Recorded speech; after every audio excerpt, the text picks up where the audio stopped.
Fala pessoal, tudo bem? Nós vamos iniciar hoje o que eu considero a segunda etapa do curso da Reforma Constitucional Previdenciária da Emenda 103 de 2019, com a parte do regime geral de previdência social. Vencemos a parte introdutória de direito adquirido, do tempus regit actum, fomos para a parte mais complexa, que é a parte das regras permanentes e transitórias do regime próprio de previdência social. Vimos que o regime próprio agora é um balaio de gato, regras que se aplicam aos servidores federais e a todos, e outras que só se aplicam aos servidores federais até que estados, DF e municípios incorporem legislação local. Isso me gerou um trabalho enorme, tanto de interpretação da emenda, quanto principalmente do meu livro verde, que é meu livro principal. Eu tive que criar um capítulo novo, eu tive que trazer regras gerais de regime próprio, o que aplica para federal, estadual, distrital e municipal. Depois tive que trazer um para só estados, DF e municípios, até incorporar a legislação local, e um terceiro capítulo só para servidores federais. Eram dois, eu tive que inaugurar um terceiro capítulo para diferenciar o que somente aplica no primeiro momento ao servidor federal em relação ao servidor dos estados, do DF e dos municípios. Vocês imaginem a confusão. O regime próprio já é uma área que poucos estudam. Tu imagina a confusão que isso vai dar. Uma área que já era difícil, vai ficar extremamente difícil. E por que eu estou falando isso? Porque tem alunos aqui tem aluno de tudo quanto é jeito, setor público, privado. Tem muito aluno aqui, advogado previdenciarista, que só atua no regime geral, esquece do regime próprio, que é uma área com um mercado enorme que pouca gente explora. E essas confusões vai gerar um monte de demanda envolvendo o regime próprio, principalmente de estados e de municípios. Por isso que eu estou chamando a atenção disso para vocês. Bom, vencido isto, agora a gente vai para a parte mais tranquila. Por quê? Porque eu considero a parte do regime geral muito mais tranquila, não que seja fácil, nada aqui é fácil, mas é muito mais tranquila do que a parte do regime próprio. Até em mim gera um relaxamento natural. E qual tema eu escolhi hoje? Competência delegada. Opa, tão polêmica modificação restritiva na competência delegada. Esse é o nosso tema inaugural. O artigo 109, parágrafo 3º da Constituição, previa a competência delegada da Justiça Federal para a Justiça Estadual irrestrita. Toda vez que o segurado ou seu dependente residisse em uma localidade cuja sede do município não possuísse vara da Justiça Federal, ele tinha dois caminhos a seguir. Ou viajava para a vara federal, a seção ou subseção judiciária a que o município pertencia, ou então ajuizava essa demanda contra o INSS na Justiça Estadual investida de jurisdição federal. Por exemplo, Senhor do Bonfim, comarca aqui da Bahia, cidade que eu nasci, tem o menor São João da Bahia, lá não tem vara federal porque é uma questão política lastimável. A vara federal foi para a cidade vizinha, nada contra Campo Formoso, tem uns amigos lá, mas por questões de tamanho e localização era para ser em Senhor do Bonfim a vara federal. Questões políticas que não convém aqui se colocar, mas que eu na época pesquisei. Então o segurado, ele quer entrar com ação contra o INSS envolvendo uma aposentadoria por idade de segurado especial. Ele mora em Senhor do Bonfim. Antes das modificações que vou apresentar a vocês, ele poderia viajar para a vara federal de Campo Formoso ou entrar na Justiça Estadual de Bonfim. O juiz estadual seria investido de jurisdição federal com recurso para o Tribunal Regional Federal. Vale registrar que, envolvendo a parte de acidente de trabalho, o que é acidente de trabalho no direito previdenciário?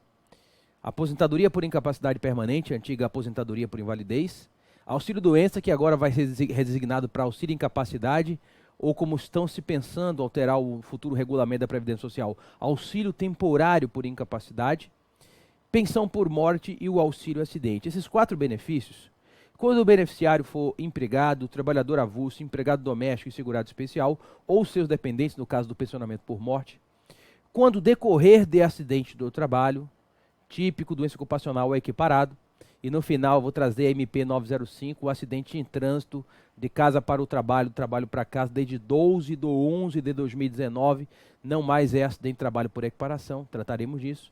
Essa ação envolvendo benefício por acidente de trabalho é justiça estadual, isso não mudou. Artigo 109, inciso 1 da Constituição afastou da Justiça Federal as demandas envolvendo acidente de trabalho e isso continua na Justiça Estadual. Por quê? Porque em alguns estados, São Paulo é um exemplo dele, Santa Catarina é outro. A justiça estadual ela é mais rápida do que a federal.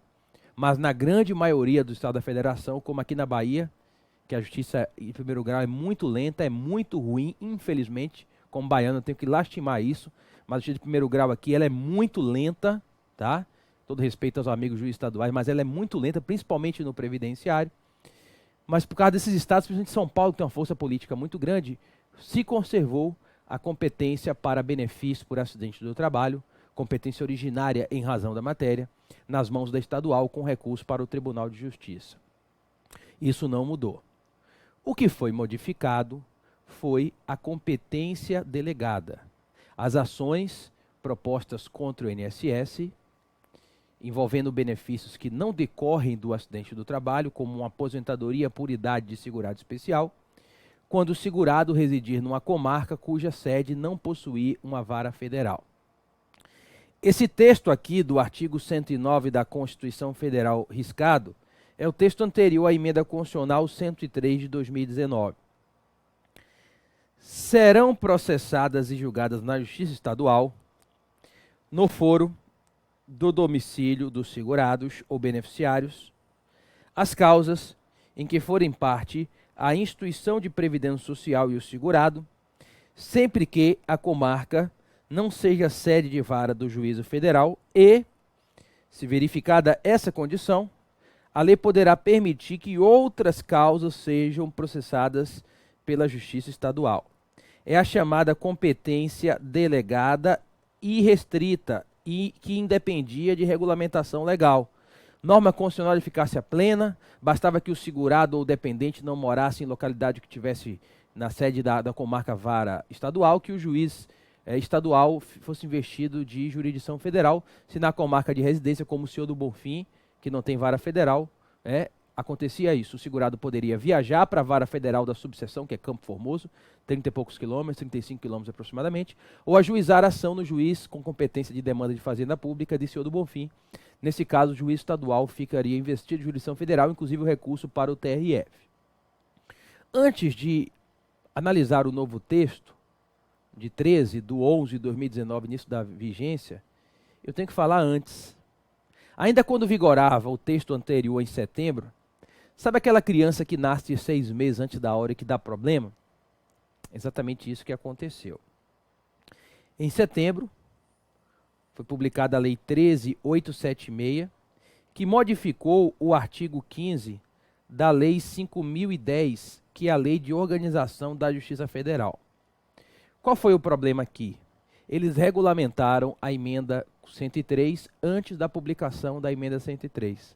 Ou seja, o bebê nasceu antes da hora aqui, em torno de 2 meses. E foi criada uma restrição à competência delegada ainda à luz do texto anterior. E, como professor de direito previdenciário, não posso me furtar minha responsabilidade, eu não tenho nenhuma dúvida. Essa alteração é inconstitucional. Digo mais, ela é flagrantemente inconstitucional. Por quê? Porque em 20 de setembro de 2019 vigorava o texto anterior da competência delegada que não tinha nenhum tipo de restrição. E a lei não pode restringir uma norma constitucional na época da sua publicação. Olha como foi modificado o artigo 15 da Lei de Organização da Justiça Federal.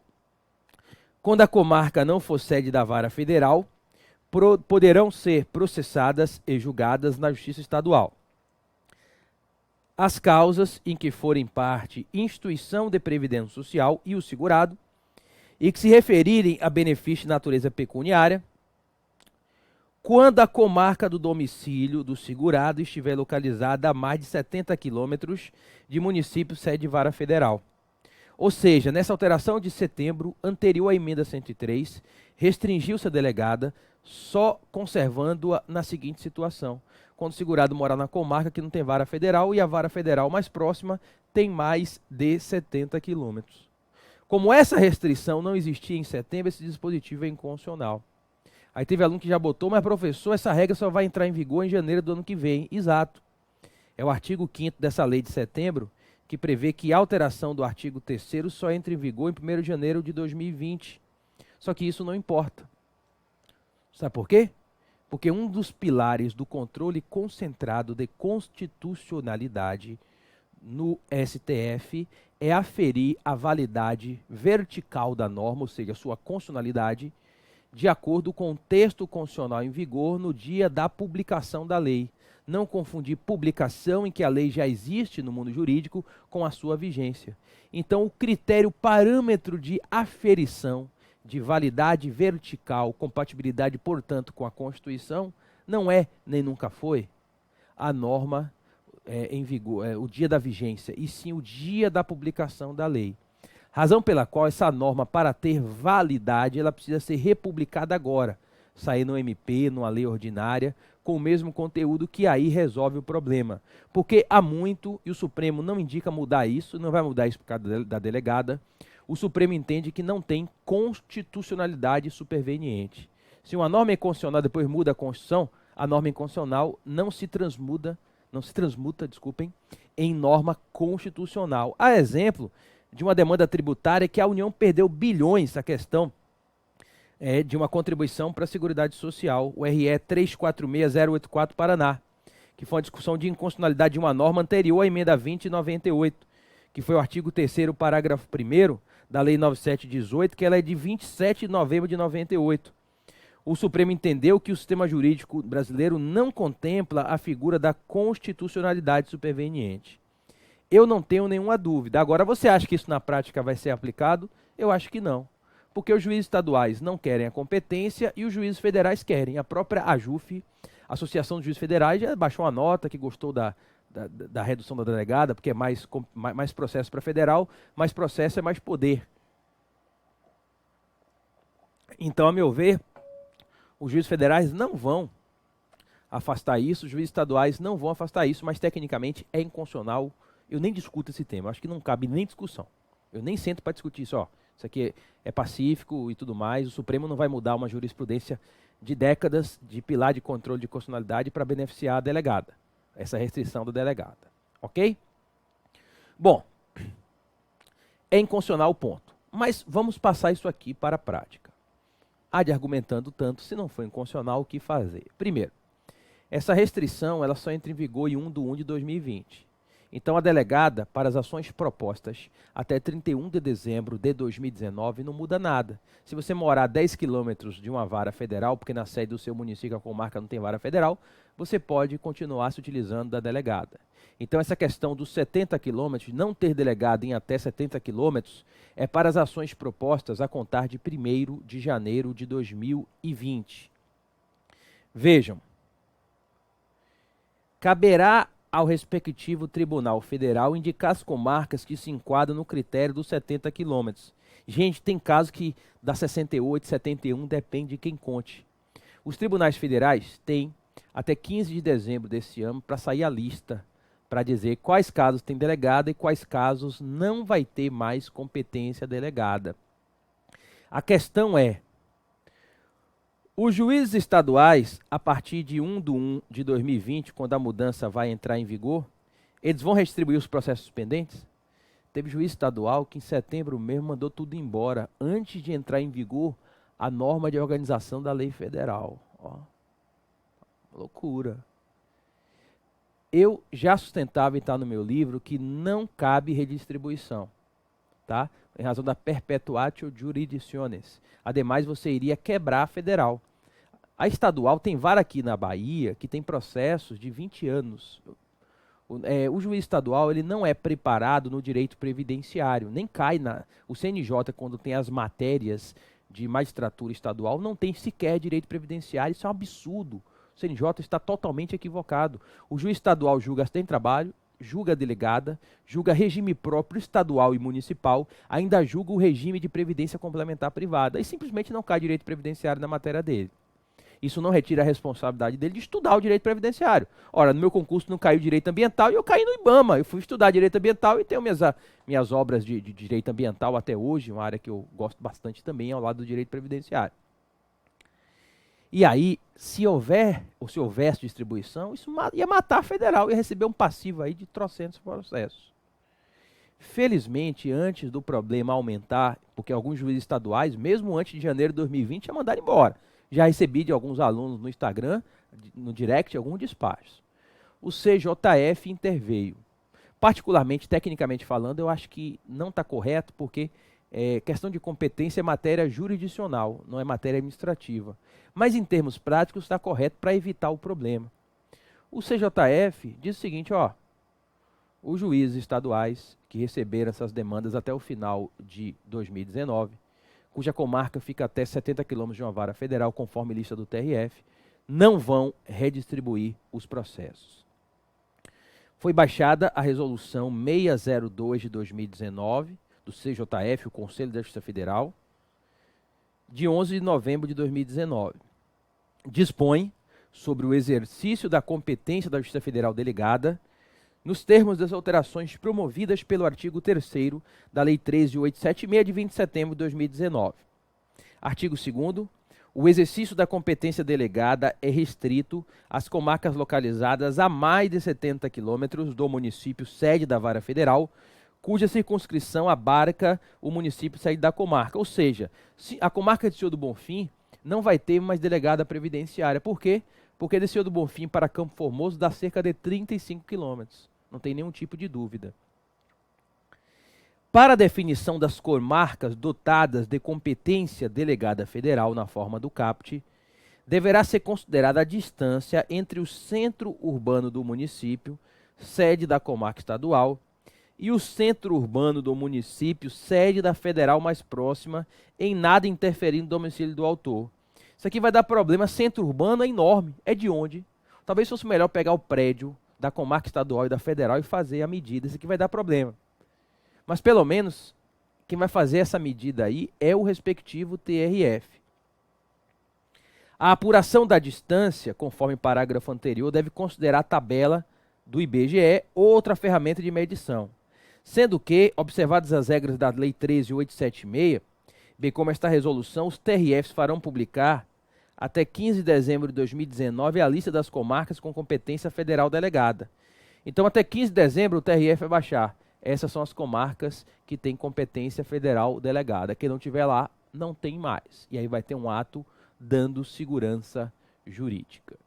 E conforme falei, nas situações de competência delegada, cuja comarca fica até 70 quilômetros da vara federal mais próxima, que foram ajuizadas até, ou serão ajuizadas, que a gente está gravando aqui 27 de novembro, até 31 de dezembro desse ano de 2019, o CJF diz que os juízes estaduais não irão redistribuir esses processos. É o artigo mais importante desta resolução, que é o artigo 4º.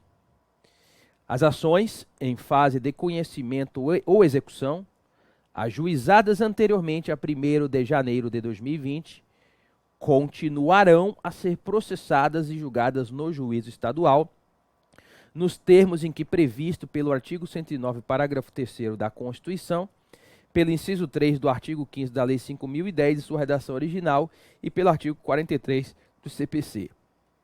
Professor, tecnicamente o CJF poderia entrar nisso? A meu ver não, porque isso é matéria jurisdicional, não é matéria administrativa. Mas em termos práticos foi bom, porque você imagina 300 mil processos da estadual para federal, o juiz federal não vai aceitar os antigos, 300 mil conflitos negativos de competência para julgar no STJ. Então isso preveniu. Professor, você acha que o juiz estadual vai descumprir isso aqui? Eu acho que não, porque ele pode responder até um processo disciplinar, porque o CJF é o presidente do STJ, é o ministro do STJ, né, que assina a resolução. Então, assim, eu acho que ele não vai ter peito para bater de frente com o ministro do STJ. E aí ele pode até responder um processo administrativo por descumprir uma resolução do CJF. Enfim, esse é o padrão constitucional e o padrão legal. Nós tivemos, depois desta lei, a alteração do artigo 109, parágrafo 3º da Constituição. A lei saiu antes, quando a lei deveria ter saído a partir de 13 de 11 de 2019. Com a emenda constitucional 103 de 2019, o parágrafo 3º do 109 ficou assim: lei poderá autorizar que as causas de competência da Justiça Federal, em que forem parte instituição de previdência social e segurado, possam ser processadas e julgadas na Justiça Estadual quando a comarca do domicílio não for sede de vara federal, e a regulamentação saiu antes, que é o artigo 15 da Lei de Organização da Justiça Federal. Alguns pontos eu chamo a atenção. Pela regulamentação que saiu antes, precoce, há a delegada no caso de mais de 70 quilômetros. Mas o que me chamou a atenção é o poderá. Não há mais uma determinação constitucional para a competência delegada, fica na discricionariedade da lei. Outra coisa que me chamou a atenção é que antes era segurados ou beneficiários, e agora é só segurado. E a própria lei da Justiça Federal fala só segurado. Não quero crer que isso tenha sido de má fé, isso foi erro técnico. Como a Constituição, a emenda 103, está cheia de erros técnicos, as leis previdenciárias e processuais estão cheias de erros técnicos. Cabe à doutrina tentar consertar o erro desse pessoal. Por que aqui colocou segurado? Se você for aplicar a literalidade, não aplica ao dependente do segurado, que seria um absurdo. E tem mais, o INSS gerencia o BPC Loas, que não é segurado nem dependente, porque é benefício assistencial. E aí? A meu ver, isso aqui tem que ter interpretação ampla, assim está no meu livro de reforma previdenciária comentada. Onde está segurado aqui, porque a intenção é abrir a justiça, incluir dependentes e também os beneficiários do BPC Loas. Aqui deveria ser beneficiário da Previdência ou assistência social. Temos que interpretar conforme a Constituição Federal no seu espírito. E a meu ver, não tem má fé de ninguém, isso aqui é erro técnico mesmo. O pessoal que escreve isso não tem o domínio da matéria, não tem a prática, não era a pessoa que deveria escrever isso aqui na realidade. Essa é a pura verdade. E a gente vai tentando dar uma chance aí ao legislador, tentar ir consertando os erros que não deveriam existir. Em síntese é isso, a meu ver é inconstitucional, tá? Que essa alteração da Lei de Organização da Justiça Federal tem que vir novamente renovada em OMP ou lei ordinária após a emenda 103 para ter validade. Embora seja inconstitucional, não tenho nenhuma dúvida disso, e não sou só eu, pega vários processualistas aí que vão confirmar essa tese. Eu acho que na prática não vai ser pronunciada essa inconstitucionalidade nem pelo juiz estadual, nem pelo federal. Vou inventar uma tese de mutação, inventar qualquer coisa aí para poder não declarar inconstitucional. O juiz estadual quer se livrar disso e o federal, pelo menos não nos processos antigos, nos novos, eles querem. Tanto que se você for pegar lá, botar no Google AJUF, competência delegada, a Associação dos Juízes Federais soltou uma nota favorável a essa alteração normativa, porque aqui você tira processos da estadual e joga na federal, e aí se tem mais processo, tem mais poder, tem mais, e aí valoriza, digamos assim, os juízes federais. Em síntese, esta foi a primeira aula, uma aula processual envolvendo o regime geral. Na próxima aula nós vamos contemplar as alterações no artigo 194 e 195 da Constituição Federal. Um forte abraço para vocês e até lá.